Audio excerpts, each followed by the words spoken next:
Puji Tuhan, saudara jemaat yang dikasih Kristus, di mana kita bersyukur kepada Tuhan karena Tuhan memberikan waktu dan kesempatan kepada kita untuk dapat berkumpul di tempat ini bersama-sama memuji Tuhan, mendengarkan firman Tuhan.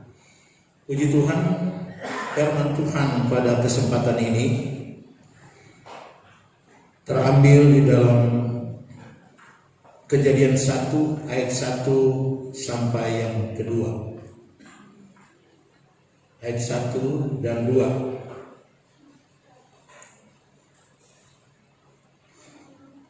Kalau saudara sudah dapat, kita bangkit berdiri, kita membaca firman Tuhan ini.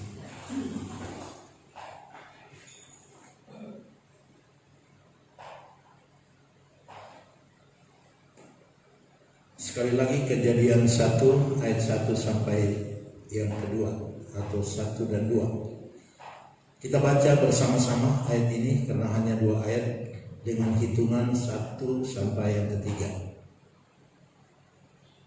Kejadian 1 ayat 1 dan 2.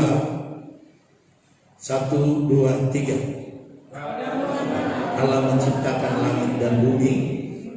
Bumi belum berbentuk dan kosong. Gelap gulita menutupi samudera raya, dan roh Allah melayang-layang di atas permukaan air. Semua berkata amin.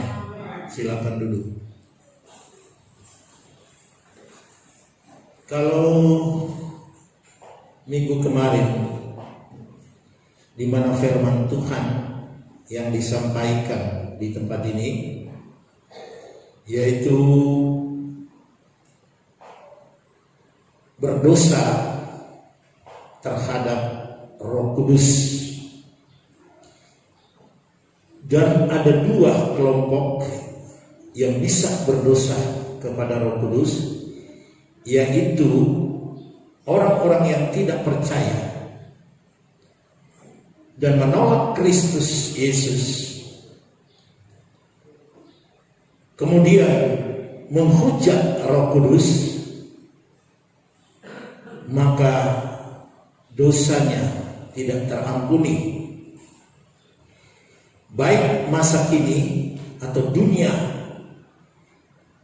masa kini dan dunia masa yang akan datang. Artinya berdosa terhadap Roh Kudus sangat fatal. Terus bagaimana dengan orang-orang percaya? Orang percaya yang sudah percaya kepada Kristus juga tidak boleh berdosa terhadap Roh Kudus. Sebab itu Rasul Paulus mendorong kita supaya jangan kita padamkan Roh Kudus yang ada dalam hidup kita. Dengan demikian kita tidak akan berdosa terhadap Roh Kudus, karena Roh Kudus tetap menuntun kita kepada kebenaran dikala kita tidak menolak Kristus dan kita tidak menolak Roh Kudus untuk masuk dalam kehidupan kita. Dan kalau kita menerima Kristus, juga kita menolak Roh Kudus, menolak karunia Roh Kudus, menolak mujizat daripada Roh Kudus dengan mengatakan bahwa mujizat itu sudah tidak berlaku. Di situ kita sudah mulai memadamkan api Roh Kudus dalam hidup kita.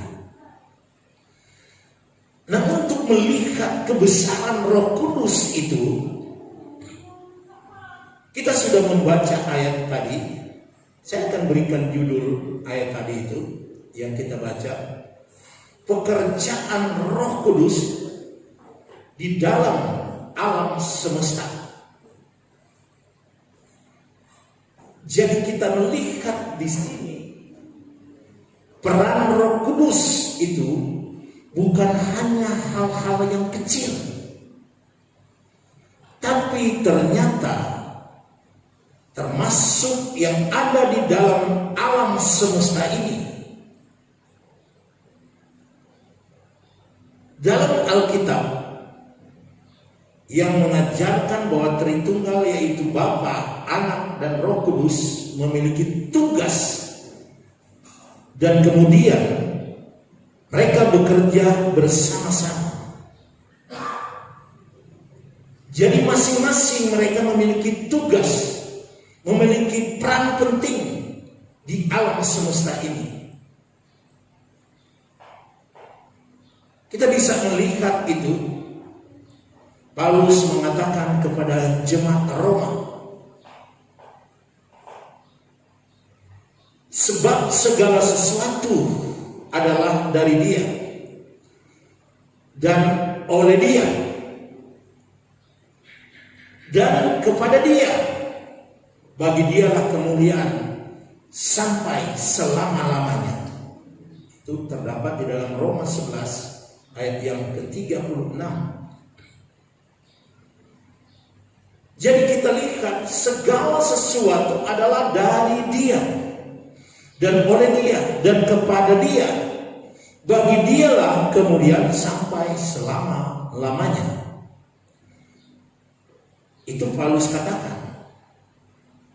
Seperti itu. Kita juga dapat melihat dalam 1 Korintus 8 ayat 6. Namun bagi kita hanya ada satu Allah saja, yaitu Bapa, yang daripadanya berasal segala sesuatu dan untuk Dia kita hidup. Dan satu Tuhan, yaitu Yesus Kristus, yang olehnya segala sesuatu telah dijadikan dan yang karena Dia kita hidup. Jadi di sini kita sudah melihat peran dari Bapa, oleh Dia dan hanya Dia, segala sesuatu dari Dia. Dan di sini kita lihat peran juga dari Yesus Kristus, yaitu Yesus Kristus yang olehnya segala sesuatu telah dijadikan dan yang karena Dia, yaitu Yesus Kristus itu kita hidup. Ini yang kita lihat peran dari Yesus dengan Bapa. Terus bagaimana peran dari Roh Kudus? Efesus 2 ayat 18 kalau saudara baca di situ. Karena oleh Dia kita kedua pihak dalam satu roh beroleh jalan masuk kepada Bapa. Jadi kita yang ada ini kedua belah pihak dalam satu roh beroleh jalan masuk kepada Allah Bapa. Jadi kita lihat peran Roh Kudus di sini juga ada. Kalau beberapa minggu yang lalu saya berbicara tentang kesejajaran Bapa, Anak, dan Roh Kudus. Mereka itu sejajar. Tiga pribadi ini sejajar. Dan mereka dapat bekerja bersama-sama. Dan kemudian ada pekerjaannya masing-masing di sini. Jadi kita lihat Roh Kudus juga berperan penting di dalam hal di mana manusia berbalik kepada Allah yang telah kita baca tadi. Karena oleh Dia kita kedua pihak dalam satu roh beroleh jalan masuk kepada Bapa.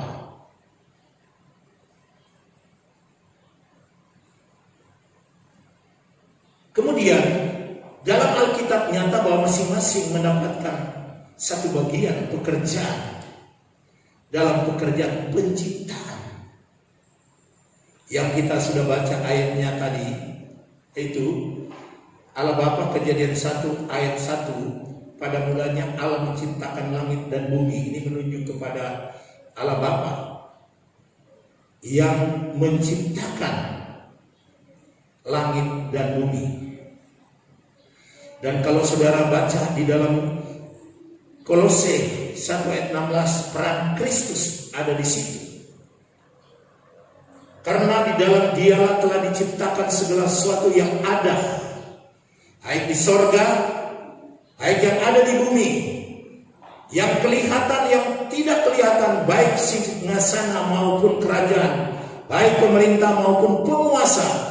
Segala sesuatu diciptakan oleh Dia dan untuk Dia. Penciptaan itu dikerjakan oleh firman, oleh Yesus Kristus. Sebab itu karena Dia, atau karena di dalam Dialah telah diciptakan segala sesuatu yang ada di sorga dan yang ada di bumi, baik yang kelihatan dan yang tidak kelihatan. Apa itu yang kelihatan? Pohon-pohon, bukit-bukit, manusia, batu-batu. Terus apa yang tidak kelihatan? Angin. Siapa yang bisa lihat angin ini? Terasa, tetapi tidak kelihatan. Itu yang dimaksudkan. Segala sesuatu yang ada di sorga dan yang ada di bumi, yang kelihatan dan yang tidak kelihatan. Dan juga dikatakan baik singgasana maupun kerajaan, baik pemerintah maupun penguasa, segala sesuatu diciptakan oleh Dia dan untuk Dia. Jadi penciptaan yang ada sekarang ini, yang saudara lihat ini adalah pekerjaan Kristus, firman yang telah menjadi manusia.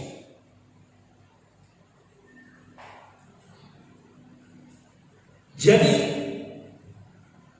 peran Kristus di sini adalah juga untuk penciptaan. Kalau saudara melihat Ibrani 11 ayat 3, dikatakan seperti ini.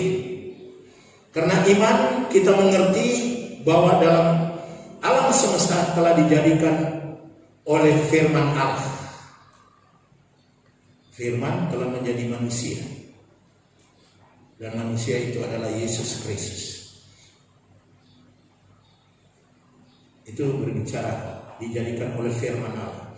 Sehingga apa yang kita lihat telah terjadi dari apa yang tidak dapat kita lihat. Jadi tadinya belum ada apa-apa yang tidak kita lihat, tetapi oleh firman Allah bisa ada jadi yang sekarang kita lihat di dunia sekarang ini.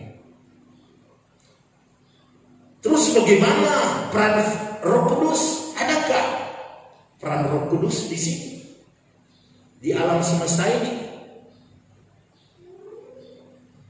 Yang kita akan lihat apa kata Daud di dalam Mazmur 33 ayat 6. Oleh firman Tuhan langit telah dijadikan oleh nafas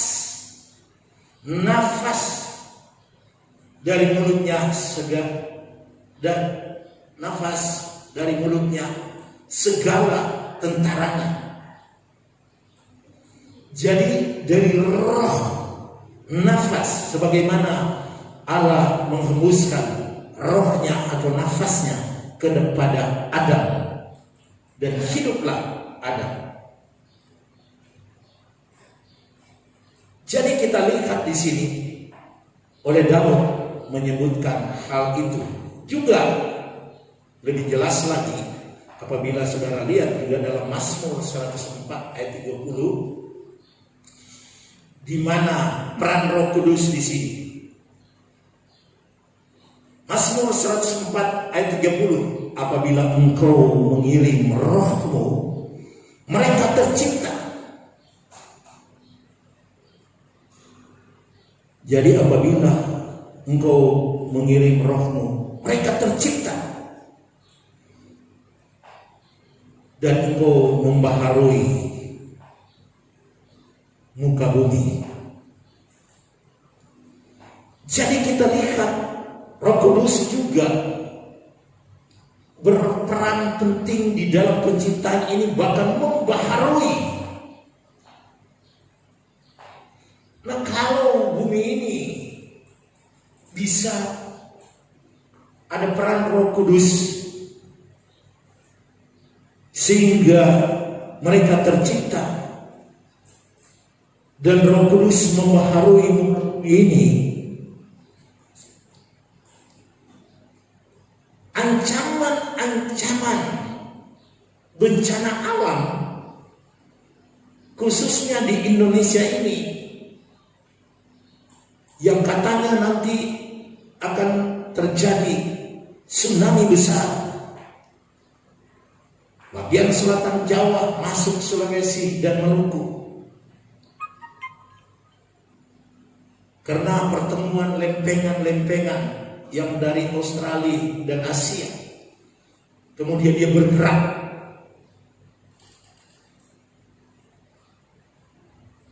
Bagi orang percaya, tahukah bahwa Roh Kudus juga memelihara bumi ini? Apabila engkau mengirim rohmu, mereka tercipta dan engkau membaharui muka bumi. Memang dikatakan seperti itu. Tapi kalau ada orang-orang percaya berdoa, karena kendali bumi ini ada di tangan Allah, yaitu Bapa, Putra, dan Roh Kudus. Jadi kerusakan-kerusakan yang ada di dalam bumi ini, perut bumi ini, bisa diperbaharui asalkan umatnya mau berdoa kepada Tuhan yang di dalamnya Roh Kudus berperan penting di situ. Sebab itu di dalam pekerjaan penciptaan ada 3 kuasa yang bekerja di sini,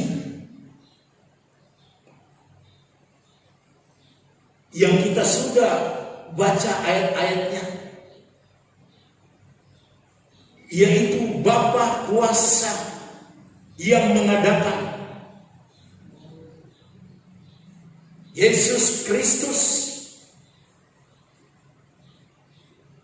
di mana anak ini atau Yesus Kristus ini ada kuasa yang mengatur dan membentuk melalui firman-Nya,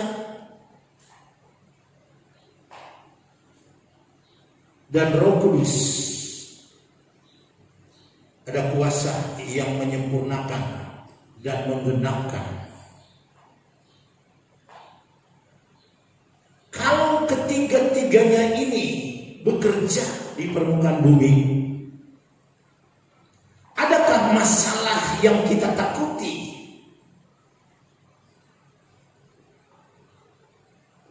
Baik itu bencana alam, baik itu keganasan dari kuasa iblis yang mempengaruhi manusia, sehingga manusia itu bisa bentrok, sehingga terjadi peperangan di sana sini yang kita dengar, pembunuhan massal yang terjadi. Apakah hal ini tidak bisa diatasi oleh Tuhan? Memang seringkali Tuhan mengizinkan hal itu terjadi, peperangan terjadi, karena memang sudah dinubuatkan dan itu digenapi, supaya manusia percaya bahwa Tuhan yang berbicara sejak zaman dulu itu boleh terjadi sampai hari ini. Termasuk virus corona yang disebut sebagai penyakit sampar yang sangat menular, yang sangat ditakuti manusia. Memang sabar itu sudah disampaikan. Kalau saudara membaca Alkitab tentang akhir zaman juga, sabar itu akan muncul dan menjangkiti manusia dengan tujuan bahwa manusia diperingatkan bahwa apa yang Allah katakan itu benar terjadi, dan supaya manusia itu boleh percaya kepada Yesus Kristus, percaya kepada Bapa, percaya kepada Roh Kudus yang bisa mengendalikan alam semesta, dunia ini dan segala isinya, dan bisa dibaharui. Bahkan apabila dunia ini pun hancur lebur pada akhir zaman, akan ada dunia yang baru. Dan pembaharuan ini juga dikerjakan oleh Tritunggal ini, termasuk Roh Kudus yang membaharui bumi atau dunia ini. Nah, apabila alam semesta ini dapat dikendalikan oleh Tuhan pencipta itu, bagaimana dengan kehidupan kita? Apakah Tuhan tidak bisa mengendalikan hidup kita? Sebagaimana Dia menciptakan alam semesta, termasuk khususnya dunia ini, Dia bisa dapat mengendalikan juga saudara yang diciptakannya yang pertama kali oleh Adam dan Hawa. Dari situlah keturunan itu menyebar dan memenuhi bumi, termasuk saudara ini. Dari garis keturunan yang memang sudah jauh, tetapi Tuhan sanggup untuk melindungi, memeliharakan. Apalagi kalau kita sebagai anak Tuhan yang mau menerima Yesus Kristus sebagai Tuhan dan Juru Selamat, dan mau mengiringi Dia, dan kemudian kita percaya juga kepada Roh Kudus yang dikaruniakan kepada umat-umatnya yang mengharapkan kehadiran Roh Kudus dalam hatinya. Kita membuka hati kita selebar-lebarnya, kita izinkan Roh Kudus masuk dalam hidup kita, dan kemudian Roh Kudus yang memang dijanjikan oleh Yesus Kristus waktu Dia pergi. Seperti saya katakan, Yesus menjadi daging, tapi Roh Kudus tidak menjadi daging, tapi Dia memiliki saudara dan saya. Dan Roh Kudus itu ada di dalam hati saudara. Dia siap untuk menuntun saudara. Dia siap untuk membimbing saudara. Kepada apa? Yaitu kepada kebenaran. Sehingga kehidupan kita yang rapuh ini, kehidupan kita yang tidak berdaya ini, tidak memiliki kemampuan ini, benar-benar disempurnakan oleh Roh Kudus. Karena termasuk pekerjaan Roh Kudus di dalam kehidupan kita. Jadi dengan kata lain, Roh Kudus memelihara dan menyempurnakan kehidupan. Dia memberikan atau membawa peraturan kepada kita. Apa yang harus kita buat dan apa yang tidak boleh kita buat. Dia membawa kebaikan. Sebagaimana Dia memberikan keelokan alam semesta ini, sehingga saudara kagum atas ciptaan Tuhan. Engkau mungkin melihat ada sungai-sungai, ada bukit-bukit indah sekali, sehingga tempat-tempat yang indah itu menjadi tempat-tempat wisata, suka dikunjungi banyak orang, baik dalam negeri, baik dari luar negeri. Keelokan itu diciptakan oleh Roh Kudus, dibaharui oleh Roh Kudus. Maka apabila engkau mau menjadi elok, menjadi menjadi sempurna dalam hidup ini, dalam keluarga, di dalam jemaat, maka saudara harus meminta tanganmu dituntun dan dibimbing oleh Tuhan melalui Roh Kudus.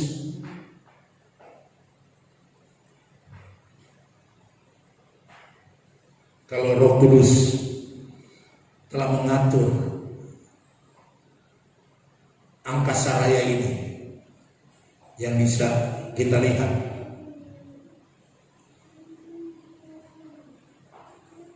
Ayub 26 ayat 13.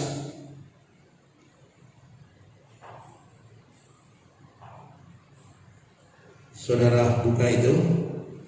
Oleh nafasnya langit menjadi cerah,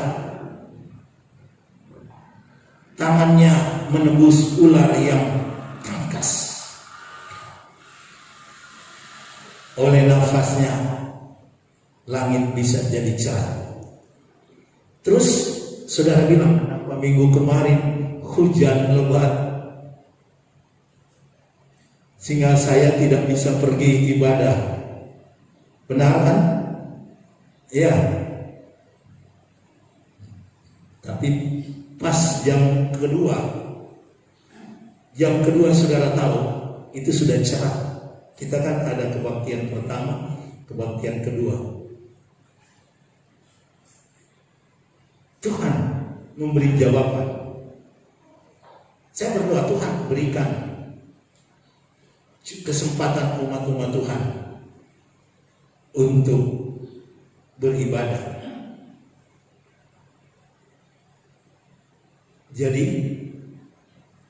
dijawab oleh Tuhan, jam kedua jadi cerah.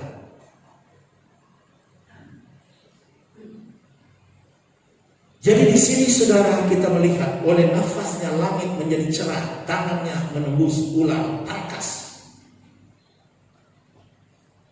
Ular-ular tangkas pun bisa dikendalikan oleh Tuhan melalui kuasa Roh Kudusnya.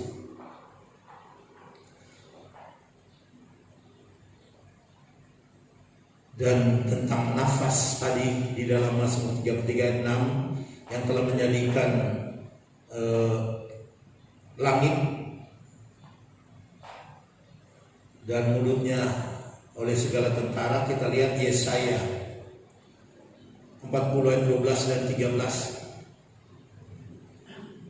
Siapa yang menakar air laut dengan lekuk tangannya dan mengukur langit dengan jengkal, menyukat debu tanah dengan takaran, menimbang gunung-gunung dengan dacing atau bukit-bukit dengan neraca? Siapa yang dapat mengatur roh Tuhan atau memberi petunjuk kepadanya?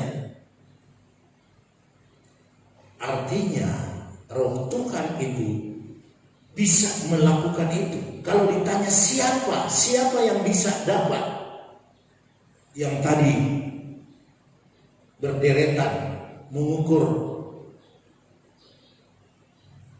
langit dengan jengkal, menyungkap debu dengan tanah, dengan takaran, menimbang gunung-gunung dengan dacing, bukan decing ya, dacing, jangan salah baca, atau bukit-bukit dengan neraca. Dan dikatakan siapa yang dapat mengatur roh Tuhan atau memberi petunjuk kepadanya? Artinya dia sanggup melakukan itu. Dia tahu berapa berat bukit itu, berapa berat batu itu. Mengapa dia bisa tahu? Karena dia yang menciptakannya. Sebab itu saudara yang dikasih Kristus, siapa yang dapat mengatur roh Tuhan? Kita tidak bisa dapat mengatur. Kita tidak dapat memerintah roh Tuhan. Roh datanglah saat ini, atur saya mau ke sini. Selain kita menyembah Dia, memohon dengan hati nurani yang dalam, supaya Dia masuk dalam kehidupan kita. Kita bukan mengatur Tuhan, tetapi kita memohon kepada Tuhan. supaya Tuhan menyertai kehidupan kita. Dan Roh Kudus itu bukan hanya masa lalu, mujizatnya bukan masa lalu. Pekerjaan Roh Kudus itu bukan masa lalu. Mujizat-mujizat terjadi, orang lumpuh berjalan, orang buta melihat, itu bukan masa lalu, tetapi juga masa sekarang.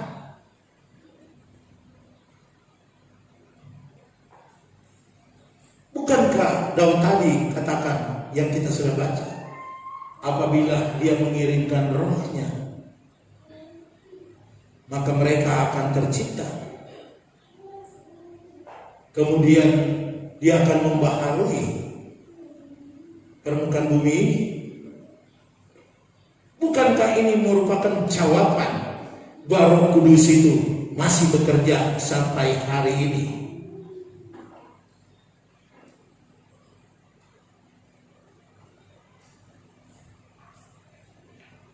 Mazmur 104 ayat 11, 12 dan 14 dan 21 kalau saudara membacanya. Memberi minum segala binatang di padang, memuaskan haus keledai-keledai hutan. Ayat 12, di dekatnya Dia burung-burung di udara bersiul dari antara daun-daunan. Engkau yang menumbuhkan rumput bagi hewan dan tumbuh-tumbuhan untuk diusahakan manusia, yang mengeluarkan makanan dari dalam tanah. Ayat 21, singa-singa muda mengaum-ngaum akan mangsa dan menuntut makanannya dari Allah. Jadi kita lihat binatang-binatang yang ada di dunia ini juga semuanya dilindungi, dipeliharakan oleh Allah, termasuk rumput-rumput. Dan kalau saudara membuka dan membaca ayat yang ke-27 di situ, saudara lihat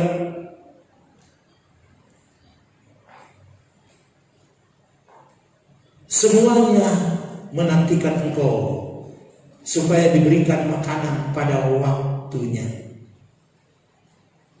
Jadi kita lihat di dalam pemeliharaan ini dan pemeliharaan binatang-binatang, bintang-bintang, juga alam semesta. Roh Kudus juga memelihara kita dan ingin menyelamatkan kita di tengah-tengah pelayanan pekerjaan Tuhan oleh hamba-hamba Tuhan yang diutus di permukaan bumi ini. Bahkan sampai Kalimantan Tengah, Puruk Cawu, Murung Raya, ada banyak bertebaran hamba-hamba Tuhan yang diutus oleh Tuhan dari berbagai denominasi. Tujuannya supaya kita diselamatkan. Berita tentang Allah Bapa, berita tentang Anak Yesus Kristus yang telah menebus dosa kita, dan berita tentang Roh Kudus yang memenuhi kehidupan kita, memberikan karunia. Bahkan kita sudah dengar tadi bahwa Dia turut memelihara hidup kita, akan senantiasa memperhatikan anak-anaknya yang sudah percaya kepada Yesus Kristus. Sebab itu pada pagi hari ini dengan firman Tuhan ini kita sudah bisa dapat mengambil satu sikap terhadap Roh Kudus di dalam penghormatan kepadanya, di dalam ketergantungan kita kepadanya, supaya hanya Dialah yang membawa kita kepada kebenaran dan kesempurnaan sampai Yesus datang kedua kali, kita diselamatkan untuk masuk dalam kerajaan-Nya yang suci. Puji Tuhan, saudara yang dikasihi Kristus.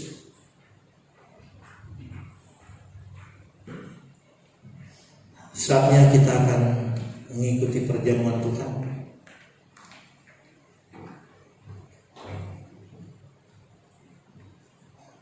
Kita nyanyikan dia seperti air.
Di mana pada pagi hari ini kami bersyukur karena kami boleh diberikan Tuhan roti surga, yaitu firman Tuhan yang kami boleh makan, dan kami yakin dan percaya kami diteguhkan dan dipuaskan dengan kebenaran firman-Mu.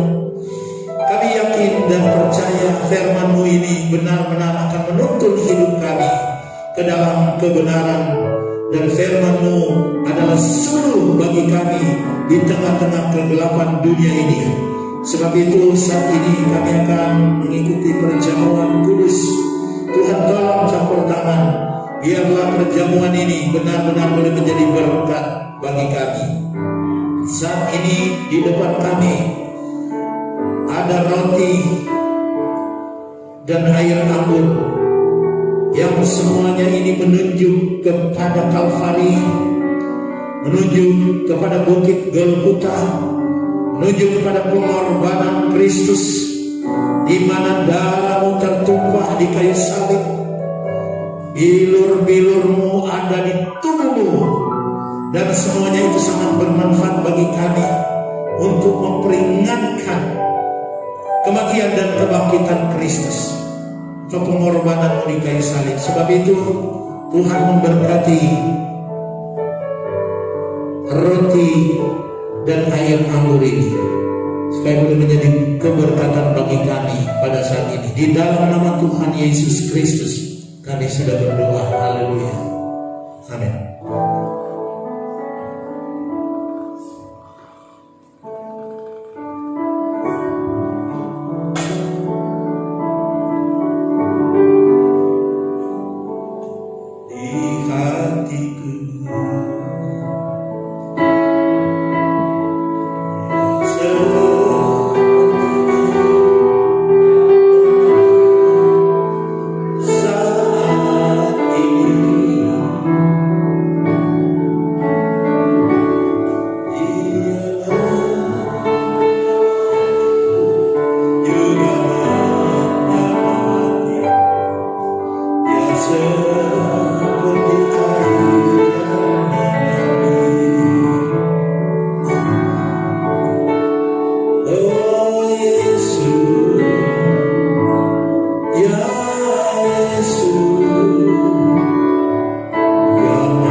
aku menjadi anggur.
Kiranya semuanya itu boleh menjadi berkat bagi kami. Dan melalui perjamuan juga ini kami rindu supaya kami diberkati oleh Tuhan. Yang dimana di tangan kanan kami yang kami angkat ke atas ada roti yang berbicara tentang tubuhmu, tubuh yang terkoyak-koyak di atas kayu salib, yang di dalamnya tubuhmu itu ada bilur-bilurmu. Dan kiranya melalui perjamuan ini benar-benar bukan saja memperingatinya, tetapi kami boleh dapat mengalami mujizat yang ada di dalamnya, di mana bilur-bilurmu itu dapat menyembuhkan kami. Dan kami yakin dan percaya kuasa Tuhan tersebut masih berlaku sampai hari ini. Mujizat terjadi jika kami ada sakit penyakit, maka melalui kami memakan roti, melalui bilur-bilurmu, kami disembuhkan di dalam nama Tuhan Yesus Kristus. Mujizat terjadi dalam pribadi kami masing-masing. Terpujilah namamu Bapa. Dan saat ini kami akan memakannya, namun kami dituntun dengan firman-Mu. Dan ketika Yesus dan murid-muridnya sedang makan, Yesus mengambil roti, mengucap berkat, memecah-mecahkannya, lalu memberikan kepada mereka dan berkata, "Ambillah, ini tubuhku." Kita makan dengan iman di dalam nama Tuhan Yesus Kristus. Haleluya.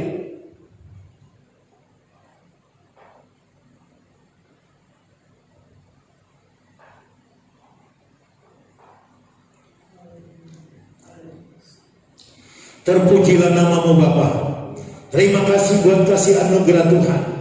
Kami yakin dan percaya, kami masing-masing dengan iman kepadamu Tuhan, iman kepada pengorbananmu, iman terhadap mujizatmu, iman terhadap keselamatan, iman terhadap Roh Kudus.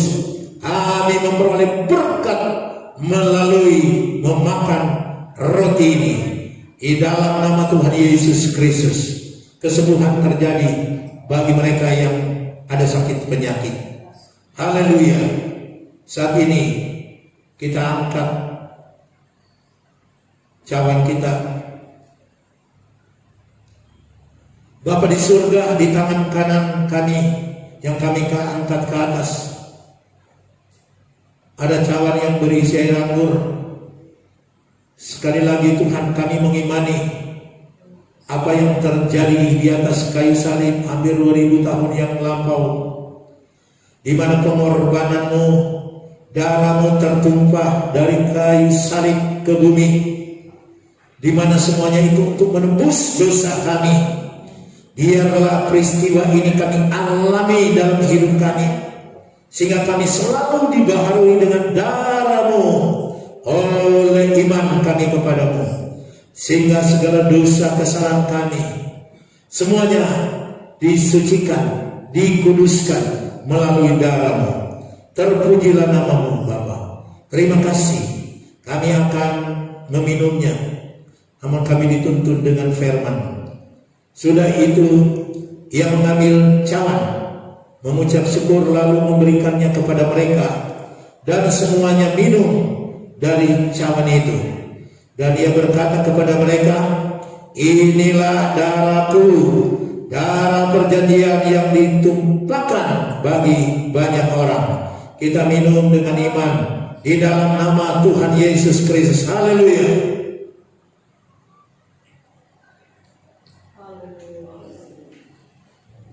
Terima kasih Tuhan. Kita berikan kemuliaan untuk Tuhan. Haleluya. Yesus Kristus, pengorbanan yang tidak sia-sia, melainkan Dia membuat kehidupan kita menjadi berlayak di hadapan Tuhan, dengan dosa kita diampuninya. Terima kasih Bapa buat perjamuan Tuhan yang saat ini kami boleh laksanakan. Di dalamnya kami mendapatkan berkat-berkat berkelimpahan jasmani dan rohani. Terpujilah nama-Mu Bapa. Terima kasih buat perjamuan Tuhan ini. Di dalam nama Tuhan Yesus Kristus kami sudah berdoa. Haleluya. Amin.